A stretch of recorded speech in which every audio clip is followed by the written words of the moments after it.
இலங்கையின் பொருளாதார மேம்பாட்டுக்கு இந்தியா தொடர்ந்து ஆதரவளிக்கும் என மத்திய வெளியுறவுத்துறை அமைச்சர் ஜெய்சங்கர் உறுதியளித்துள்ளார்.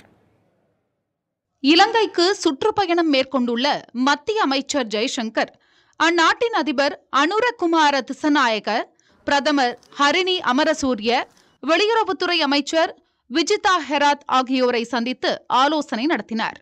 அப்போது இருநாட்டு நல்லுறவை மேம்படுத்தும் விதமாக இந்தியாவுக்கு வருமாறு அதிபர் திசநாயகவுக்கு அழைப்பு விடுத்தார்.